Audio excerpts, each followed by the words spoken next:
I traveled all the way to New York to eat at some of the city's best pizzerias, with the goal of answering one simple question: what actually defines a great New York slice? Now, if you've been following this series, you know that we've already gotten pretty close in replicating the style of pizza at home. But I'm not aiming for pretty close. I want to make a great slice, one that rivals some of the top spots in the city, and I want to create a foolproof method that anyone can follow to do the same. But in order to do that, I need to try some of these spots for myself. But I've only got one day to hit all 9 of these spots, so we better get started. Pizza time. All right, first slice of the day here, Bleecker Street Pizza. Let's give it a try. A lot of cheese on this one, pretty good charring on the bottom. Not a super dark crust on the top though, so let's see what it tastes like. Forgot to hit record at first, hopefully I at least got some decent footage. But again, my main takeaway, nothing really too special. Crust doesn't have a lot of flavor.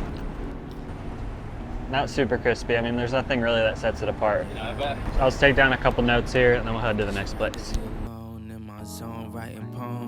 When I get in, I take a shower, read a book, and feel empowered. All right, so this is Two Bros. Honestly, this one kind of looks better to me than Bleecker Street. It's got some nice browning on the cheese, not too much cheese, but then when I flipped it over, there's absolutely no browning on the bottom of the crust. So for me, it's not looking too good.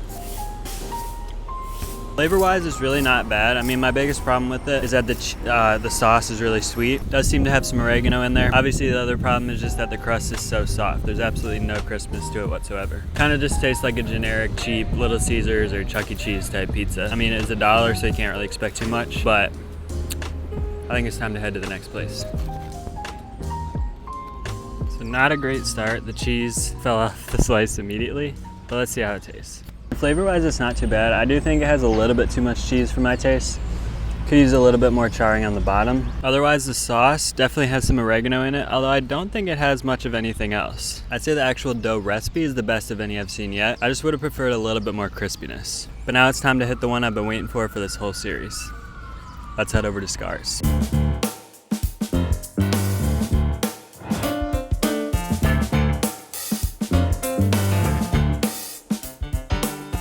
This looks like by far the best one yet. It's got a really nice thickness to it, nice crispiness, good amount of cheese, good amount of sauce. It smells really good, so curious to give it a try. I had super high expectations after all this build up, but that is a really good slice. Possibly the best slice I've ever had. Again, the crust is perfect. The sauce is nice and tangy with a little bit of sweetness, not too much spice. I did see them using some oregano, but I don't think there's anything else other than the oregano. And the cheese, there's something about it as well. It's got a slightly different flavor than most other New York pizzas. I have to do a little bit more research, see if I can gain any more insight, but otherwise, really good.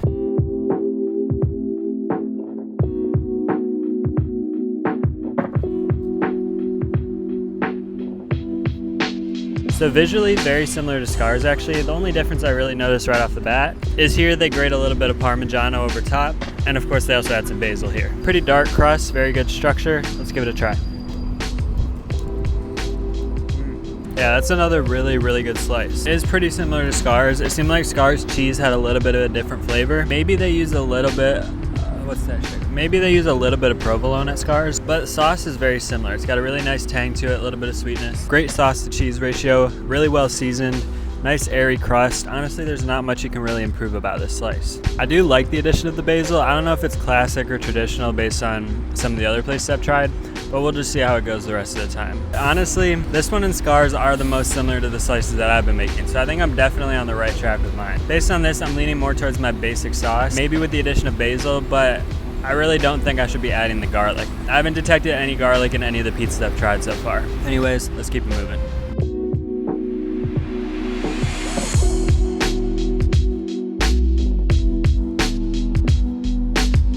This one's best pizza. It had been sitting there for a while, it looked like, so it's not super fresh, but otherwise it looks pretty good. So let's see how it tastes. They do use fresh mozzarella, so you can definitely tell looking at it. Looks a little different than the rest, but I still wanted to give it a try because I've heard good things about it. Again, really good structure, nice crust, on par with Scarr's and L'Industrie.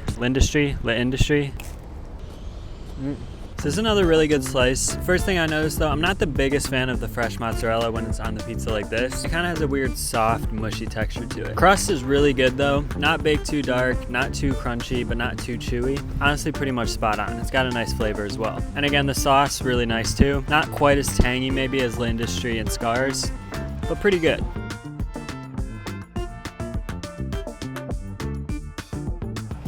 definitely a little bit more heavily topped than the others. That's the first thing I noticed. It's got a nice crisp crust, pretty decent structure though otherwise. This has a lot of sauce on it. It is a really good sauce though, lots of oregano. Cheese seems to be really high quality. Pretty sure they just use grande whole milk. But anyways, another great slice. Don't think it's quite as good as the last few, but definitely very solid.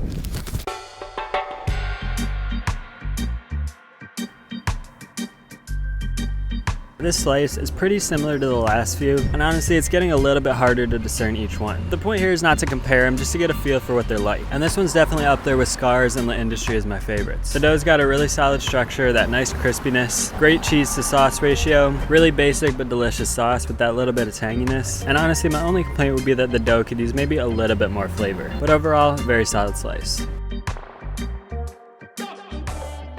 So this is the last slice of the day, New Park Pizza in Queens. First thing I noticed, it has a very floppy structure. They also use fresh mozzarella, so that's a little bit different than most.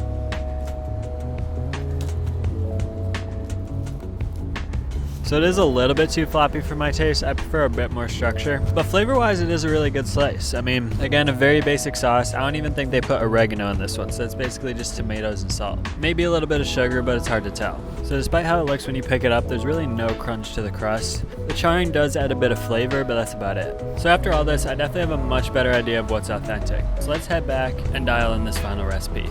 I'll see you there.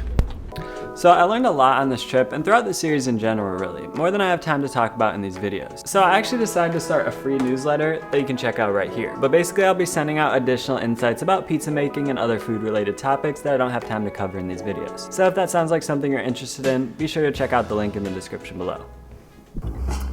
Alright, now one thing I do know after this trip is that I'm good on the cheese. The most traditional taste definitely comes from a low moisture mozzarella, along with the addition of some Parmigiano or Pecorino on top of the sauce. And I talked all about that in the cheese episode of this series, so I'd recommend checking that one out if you haven't seen it yet. And as far as the sauce, I think I'm also good there. That is using my basic recipe, which is an uncooked sauce consisting of just tomatoes, salt, sugar, and oregano. And since the sauce is so simple, the tomatoes you use become even more important. And for me, I'm still really happy with Red Pack. They have that nice tang that I recognize from my favorite spots in the city like Scarr's and Industry, which the other brands and the other more mediocre slices I tried just sort of lacked. Now 7-Eleven and Bianco di Napoli, which is actually what both Scarr's and Industry use, are both great as well. Honestly, I'm not sure whether I like those or Red Pack better. I would just recommend trying whatever you have available to you and see what you like best. So I think overall we're very close, but we're not all the way there. And if you've watched the series up until this point, you know that by far the most elusive part of this pizza is the dough. But after this trip, I think I finally have all of the pieces I need in order to perfect it. So my top 3 pizzerias in terms of dough structure were L'Industrie, Scarr's, and Joe's. But with that said, there are a couple areas that I think my dough is still lacking in. The first being the chew factor. Even using a high gluten flour, I'm struggling to achieve enough chew in my crust as I should be. So to address that, I actually decided to remove olive oil from the dough. You see, oil inhibits gluten development. So even though some pizzerias do include it, I think they can get away with it because they're making their dough in such large batches and they're using heavy-duty commercial mixers. So for us who are making small batches of dough by hand, removing oil from the dough helps us to get that much nicer chew that we're looking for. Now the other main thing I noticed is that compared to some of the top pizzerias I tried, my dough was noticeably lacking in flavor. When I compare to Scarr's and Industry though, their flavor is a lot more interesting, bready, and complex. And honestly, mine is just sort of bland by comparison. And there are 2 main things that I could think of that might help with that. The first would be to use a pre-ferment like a Biga or a Polish, which I actually found out on my trip that Industry does. And I actually tried it too in the very first episode of the series, but I thought that it gave the dough a little bit too much of a fermenty flavor for a New York style pizza. But Scarr's doesn't use a pre-ferment, and their dough still tastes great. What they do though that I haven't been doing is use fresh yeast. Now this stuff can be pretty hard to find. It took me about a dozen grocery store trips before I finally found some. And there are mixed opinions about whether or not it'll even make a difference, but most New York pizzerias do seem to use it, so there may be something to that. So let's see what we're working with here. Fresh yeast compared to the instant dry yeast that I've been using. So the fresh yeast definitely has a much stronger, yeasty, sort of funky smell to it. It may just be because it's already hydrated though, so what I want to know is if it's still noticeable once it's mixed into the dough. It's just barely noticeable once it's mixed into the dough, but what I really want to know is if it's still noticeable once the pizza is baked. It's not still noticeable once the pizza is baked, at least to me, and I mean that's kind of what I expected from the beginning. In theory they're the exact same stuff, one is just pre-hydrated and one isn't. I think that the actual fermentation process you use is a lot more important, because as dough ferments, the sugars and proteins in the wheat break down into more complex alcohols, acids, and other flavorful compounds. So a longer fermentation means more flavor, but it also means a weaker dough structure because of that breakdown. So I've been playing around with longer fermentation times in the fridge, and I found about 2 to 3 days to be the sweet spot. I think the dough develops plenty of flavor that way without the need for a pre-ferment. But another thing that really stood out to me about Lindustry was just how airy their dough was. That was probably my favorite thing about it, even though that's not always characteristic of a New York style pizza. And it's not just about texture. More air in the dough actually means more flavor. I mean, air is the whole reason that bread tastes so good. Those aromatic flavor compounds get trapped within the bubbles in the bread, only to be released when you bite into it. So aside from using a longer fermentation period, another thing that Lindustry does to create an airier dough is to use a higher hydration than most other pizzerias. And I know, I made a whole episode about how using a lower hydration is better, and so far it has been. I think the main reason Lindustry can get away with it is because they use such a high temperature oven. But I've made a lot of changes to this dough since the beginning of the series, so I wanted to give the hydration one more try. Now, I was still playing around with fermentation times here, and so my doughs were definitely overproofed, and therefore the pizzas ended up flatter than I would have liked. But that's okay, because the main goal here was just to test the hydration levels. So here I've got 3 pizzas, same exact recipe and process. This one's 55% hydration, this one's 60%, and this one's 65%. What I'm also gonna do is reheat the slices. So usually when you go to a slice shop, you'll get a slice from a pizza that was baked anywhere between about 10 to 30 minutes ago. So before they give it to you, they'll throw it back in the oven for a couple minutes to reheat it, which of course will have an impact on the texture of the pizza, so I had to give it a try. So after my usual baking process, I just let the pizza cool for 10 to 15 minutes with my oven still running at its highest temp. Then I toss the slices back onto my pizza steel, which I have sat on my oven's second highest rack, for about 2 minutes or until they were charred to my liking. All right, time for the moment of truth.